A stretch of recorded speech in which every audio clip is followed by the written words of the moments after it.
देखिए, एक बार एक घर में सास ससुर थे और एक बहू बेटे थे। तो सास ससुर के मन में आया कि हम गंगा जी नहाने जाएं। तो वो लोग वाराणसी गए, बनारस। तो बहू ने कहा कि माँ जी हम भी चलें। तो माँ जी ने कुछ बोला नहीं, चुप रही। तो बहू ने सोचा मेरे इतने पुण्य कर्म नहीं होंगे तो मैं नहीं जा पा रही, पर फिर भी उसने कहा माँ जी आप जाइएगा और घर की चिंता मत करिएगा, मैं पीछे से घर बहुत अच्छे से देखूंगी, आप खूब निश्चिंत होकर तीर्थ करके आइएगा। तो माँ जी ने कहा ठीक है। माँ जी चली गई। तो बहू मन में सोचती रही कि मेरे इतने पुण्य कर्म नहीं हैं, मेरे अभी कर्म इतने अच्छे नहीं हैं कि मैं गंगा स्नान कर सकूं। अब सास वहाँ पहुँची तो जैसे ही गंगा जी में स्नान करने लगी, उन्हें ध्यान आया अरे अलमारी तो खुली रह गई। देखिए मन, जैसे वो ये सोच रही थी अरे अलमारी तो खुली रह गई कि बहू कहीं गहने ना निकाल ले, सारे पैसे ना निकाल ले। देखिए हमारा मन कितना खराब है। अब जैसी गंगा स्नान कर रही थी ये सब सोच रही थी, तो वैसे ही उनके हाथ से अंगूठी निकल गई।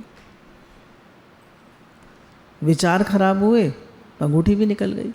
अब बेचारी ने अंगूठी बहुत ढूंढी ढांडी, इधर उधर इधर उधर, कहीं अंगूठी नहीं मिली। अब वो बहू सोच रही थी कि माँ जी तो गंगा स्नान करने गई हैं, उनके पुण्य हैं, उनके कर्म बहुत अच्छे हैं, और देखो मैं यहाँ बैठी हूँ, चलो मैं भी सोच के कटौती में स्नान कर लेती हूँ, ये सोचकर कि मैं गंगा जी में स्नान कर रही हूँ। तो उसने हाथ जोड़े, बोली गंगा मैया की जय, हर हर महादेव। तो गंगा मैया की वो जय मतलब जय करके वो अपना स्नान उसने किया कटौती में। और जैसे ही उसने कटौती में हाथ डाला तो खर्र से एक अंगूठी आके गिरी। तो उसने निकाली, उसने कहा ये अंगूठी कहाँ से आई? तो उसने कहा ये तो माँ जी की अंगूठी है। खैर उसकी समझ में नहीं आया कुछ, उसने उठा के अलमारी में रख दी। माँ जी आई तो मैंने कहा, पूछा माँ, खुश होकर पूछा माँ जी आपकी यात्रा कैसी रही? तो माँ जी ने कहा बेटा यात्रा ज़्यादा अच्छी नहीं रही, जब मैं गंगा स्नान के लिए गई तो मेरा मन खराब हो गया, मुझे याद आया कि अलमारी जो है वो तो खुली रह गई। तो तुम्हें ये कही, उसने सच्ची सच्ची बता दी, गहने पैसे ना निकाल ले। फिर मैं ऐसा सोच ही रही थी कि मेरी अंगूठी गिर गई। तो बहू ने जाके अलमारी में से अंगूठी दिखाई कि ये माँ जी आपकी अंगूठी यही तो है? बोली हाँ ये तो यही है अंगूठी। अरे तो उसने कहा ये कैसे हुआ? गिरी तो अंगूठी गंगा जी में थी और ये यहाँ कैसे आ गई? अब सोचिए सोचिए सोचिए कैसे आ गई। तो सास ने कहा कि देखो मेरा तो खराब भाव थे, है ना, गंगा जी में पहुँच के भी मेरे भाव खराब थे, सत्संग में बैठ के भी हमारे भाव खराब हो सकते और किसी घर में रह के भी अच्छे हो सकते। गंगा जी भी तो, ये भी तो स्नान है। सारे तीर्थ धाम गुरु तुम्हारे चरणों में, स्वामी तुम्हारे चरणों में। क्यों? क्योंकि यहाँ हमें सच मिलता है, हमें अपने विचारों को शुद्ध करने का मौका मिलता है। तो कहती हैं देखो बेटा मेरे विचार खराब थे तो अंगूठी गिर गई, और क्योंकि तुम्हारे विचार अच्छे थे, अच्छे भाव से गंगा स्नान कर रही थी, तो अंगूठी तुम्हारी कटौती में आके गिर गई। तो बाहर का कूड़ा तो हमें दिखाई देता है ना, उसको तो हम झट साफ़ करते हैं, भाई घर साफ़ रखो, बेड कवर अच्छे से बिछाओ, सब चीज़ डस्टिंग करो, ये करो। और अंदर की डस्टिंग कौन करे? अंदर की डस्टिंग कैसे होगी? सत्संग से।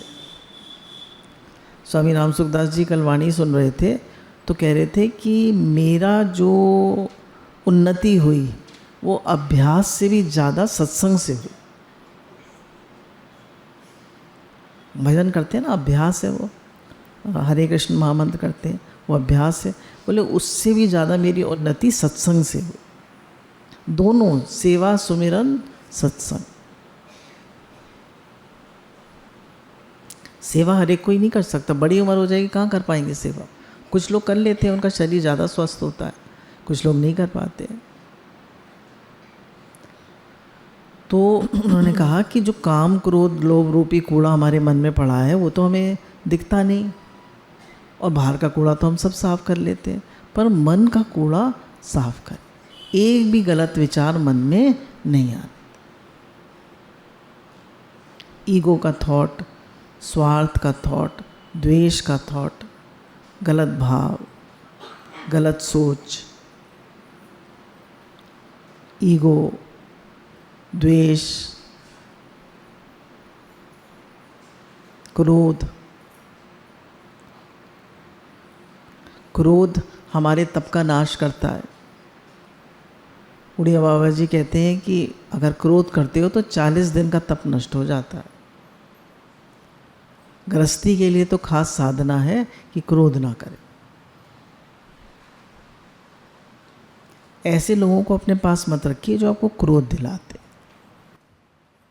जब जितने लोगों के साथ रहेंगे उतना गुस्सा आएगा, और जितना आप एकांत में रहेंगे, अब अकेले कमरे में बैठे अपना भजन कर रहे हैं, पढ़ लिख रहे हैं, अपनी साधना कर रहे हैं, तो किस पे गुस्सा करेंगे? बोलिए किस पे गुस्सा करें? और अब कई लोगों के साथ है, कोई उल्टा चलेगा, कोई सीधा चलेगा, कोई कुछ कहेगा, कोई कुछ कहेगा। तो तभी संत लोग एकांत में रहते हैं। जिसका मन ज़्यादा चलता है उसके लिए सत्संग है, और जो एकांत में बैठ के साधना कर सकता है उसके लिए साधना है। दोनों अच्छे हैं, सत्संग भी और साधना। साधना मतलब हम लोग तो भजन करते हैं, नाम जप करते हैं, हरे कृष्ण महामंत्र करते हैं। आइए इसको पढ़ते हैं। महोदया, आप मेकअप क्यों नहीं करती? अध्यापिका सुश्री रानी सोया माही कॉलेज के छात्रों से बातचीत कर रही है। अब अध्यापिका हैं ये, कॉलेज के छात्रों से बात कर रही हैं। उन्होंने कोई आभूषण नहीं पहन रखा, हाथ में सिर्फ एक घड़ी पहन रखी। भाषण अंग्रेजी में था। उन्होंने केवल 1 या 2 मिनट बोला, लेकिन उनके शब्दों में दृढ़ संकल्प बहुत था। फिर बच्चों ने उनसे प्रश्न पूछा, आपका नाम क्या है? तो उन्होंने कहा मेरा नाम रानी है और मैं उड़ीसा की रहने वाली हूँ, वहाँ मेरा नाम सोया मोई था। उन्होंने पूछा और कुछ पूछना है? तो दर्शकों में एक बच्ची कहती है, आप मेकअप क्यों नहीं करती हैं? तो महोदय अचानक उनका चेहरा पीला पड़ गया और उनके माथे पे पसीना आ गया, और उन्होंने बोतल ली, पहले पानी पिया और अपना पसीना पोंछा, और उन्होंने कहा कि तुमने मुझसे एक परेशान करने वाला प्रश्न पूछ लिया। ये एक ऐसा प्रश्न है जिसका मैं उत्तर थोड़ी देर में नहीं दे सकती, मुझे तुम्हें अपनी जीवन कहानी सुनानी पड़ेगी। तुम तैयार हो? तो बच्चों ने कहा। तो उन्होंने बताया कि मेरा जन्म उड़ीसा के एक आदिवासी क्षेत्र में हुआ था। वहाँ पर हम लोग एक छोटी सी झोपड़ी में रहते थे, और वो खदानों के पास रहते थे। खदाने मीन्स माइंस। मेरे पिता और माता खनिक थे। माइंस तो होते थे, कोल माइंस होती हैं, अलग अलग तरह की माइंस होती। खनिक थे मतलब माइंस में से चीज़ें निकाल के लाया करते थे। मेरे 2 बड़े भाई और एक छोटी बहन थी। हम एक छोटी सी झोपड़ी में रहते थे जिसमें बारिश होने पर पानी टपकता था। मेरे माता पिता बहुत कम वेतन पे खदानों में काम करते थे, और उन्हें इतना कम वेतन मिलता था कि हमें मुश्किल से खाना पेट भर मिलता था। और हमारा खाना क्या होता था? 1 रोटी और 1 गिलास पानी, बस। मेरे माता पिता कम वेतन पे खदानों में काम करते थे क्योंकि उन्हें कोई काम और मिलता ही नहीं था। जब मैं 4 वर्ष की थी तब मेरे पिता और माता 2 भाई कई बीमारियों से ग्रस्त होकर बिस्तर पर पड़ गए।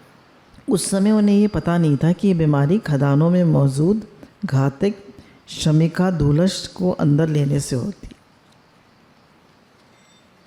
मतलब जो वो लोग बीनते हैं उससे जो गैसेस निकलती हैं उससे ये बीमारी उन्हें होती है। जब मैं 5 वर्ष की थी तो मेरे भाई बीमारी से मर गए। 2 भाई थे, दोनों मर गए। एक छोटी सी आह भर के कलेक्टर ने बोलना बंद किया और अपने रुमाल से अपनी आंखें पोंछती। अब ये लड़की जो है कलेक्टर बन गई है। ज़्यादातर दिनों में हमारा भोजन सादा पानी और 1 या 2 रोटियां होती थी। सब्जी नहीं मिलती थी इन्हें, दाल नहीं मिलती थी, सूखी रोटी पानी में भिगो के खा लेते थे। अब सोचिए हम लोग कितने अच्छे से रहते हैं, फिर भी हमें जीवन से कितनी शिकायतें हैं, कितना हमारा मन है, कितनी हमारी इच्छाएं, कितना हमारे अंदर राग द्वेष है। मेरे दोनों भाई गंभीर बीमारी और भूख के कारण इस दुनिया से चले गए।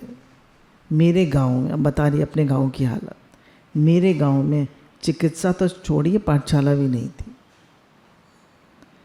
क्या आप ऐसे गांव की कल्पना कर सकते हैं जहां पाठशाला, शौचालय भी ना हो?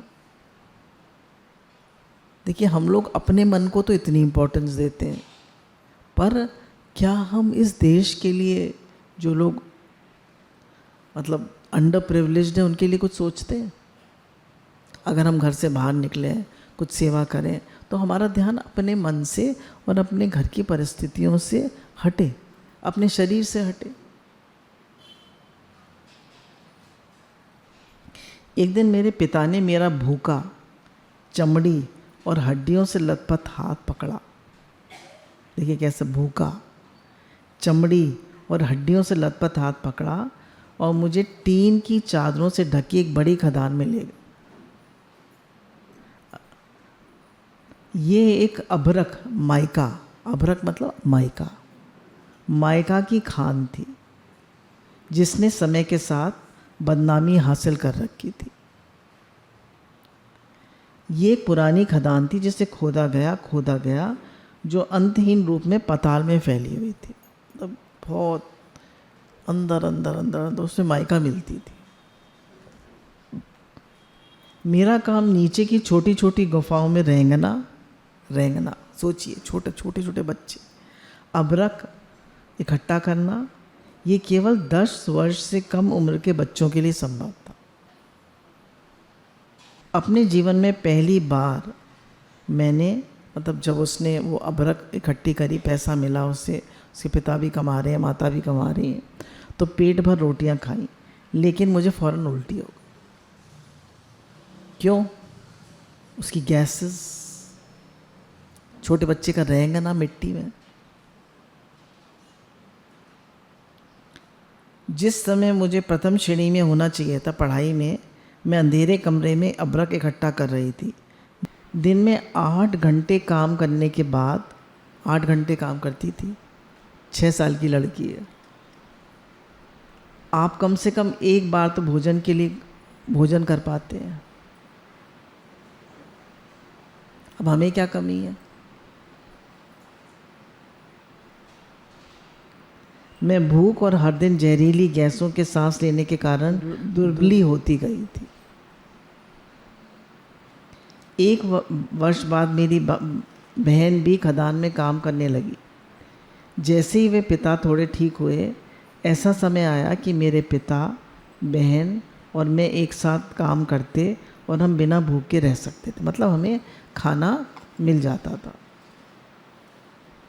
मतलब माता पिता, भाई के तो शरीर शांत हो गया और दोनों बहनें काम करने लगी। लेकिन किस्मत ने हमें दूसरे रूप में परेशान करना शुरू कर दिया। एक दिन जब मैं तेज़ बुखार के कारण काम पर नहीं जा रही थी कि अचानक बारिश हुई और खदान के नीचे काम करने वाले श्रमिकों पर खदान गिरने से सैकड़ों लोग मर गए। मिट्टी में नीचे है वो, तो मिट्टी धंस गई तो सारे लोग मर गए। हे नाथ, हे नाथ, उनमें मेरे पिता, माँ और बहन भी थे। हे नाथ, हे नाथ। रानी ने दोनों आंखों से आंसू बहने लगे। दर्शकों में भी हर एक कोई सांस लेना भूल गया। कई लोगों की आंखें आंसुओं से भर गई। आपको याद रखना होगा कि मैं सिर्फ 6 वर्ष की थी।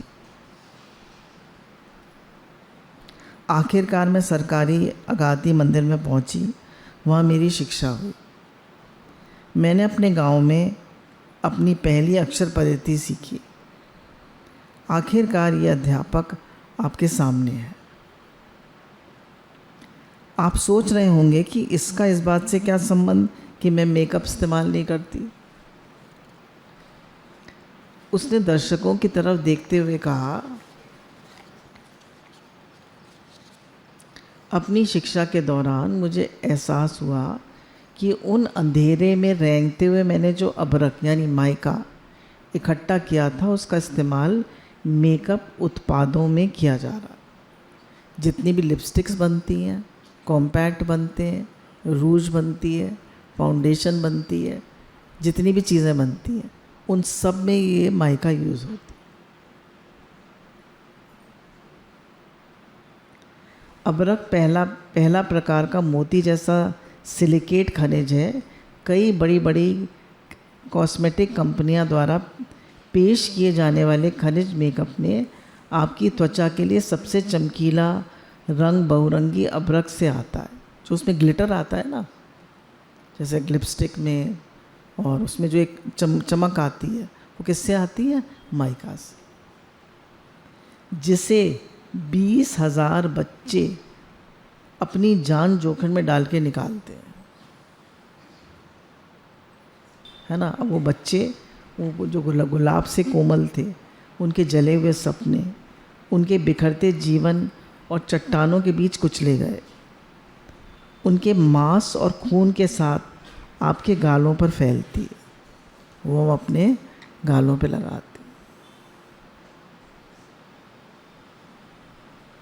खदानों से बच्चों के हाथों से उठाए गए लाखों डॉलर के अबरक का इस्तेमाल आज भी किया जाता है। विदेशी कंपनियां कितनी बनाती हैं सब चीज़ हमारी सुंदरता को बढ़ाने के लिए। अब आप ही बताइए, मैं अपने चेहरे पे मेकअप कैसे लगाऊं? बचपन में उसने उसी में काम किया है ना, सब घर वालों को खो दिया। मैं अपने भाइयों की याद में पेट भर कैसे खाऊं जो भूख से मर गए? मैं अपनी माँ की याद में महंगे रेशमी कपड़े कैसे पहनूं जिन्होंने अपने फटे कपड़ों के बारे में सपने में भी नहीं सोचा था? फटे कपड़े भी नहीं मिलते थे उन्हें। जब रानी चली गई तो पूरे दर्शक अनजाने में ही खड़े हो गए और उनके होठों पे हल्की हल्की सी मुस्कान थी। आंखों में आंसू पोंछे बिना उनका सर ऊंचा था। अब बता रहे, उड़ीसा में अब भी उच्चतम गुणवत्ता वाला माइका खनन किया जाता है और 20,000 से अधिक बच्चे स्कूल जाए बिना वहाँ काम करते हैं। वह मर जाते हैं, कुछ बीमारी से और कुछ एक्सीडेंट से। तो वो लड़की जो है बाद में कलेक्टर बनी, और पहले अध्यापिका बनी, फिर कलेक्टर बनी। तो हमारे देश में कितनी कितनी प्रॉब्लम्स। ये तो हम लोग जाते हैं, बस्तियों में जाते हैं तो देखते हैं वहाँ लाइट नहीं है, पानी नहीं है, पढ़ाई का कोई इंतज़ाम नहीं है। कैसे रहते हैं लोग? उनकी वो जो प्लास्टिक होती है वो फट जाती है, तो जब बारिश होती है तो पानी आता है। Life is so tough. तो हमें वो साइड भी तो देखनी चाहिए लाइफ की। पर ये जो बाज़ार की लिपस्टिक्स आती हैं, फाउंडेशंस आते हैं, ये सब चीज़ें आती हैं, इन्हें इस्तेमाल मत करिए। और अगर आपको कहीं जाना है तो कम से कम करिए। कितने बच्चों की जान जा रही है बताइए, इसलिए कि हम खूबसूरत दिखें। खूबसूरती मन की होती है या बाहर की होती है? मन की होती है।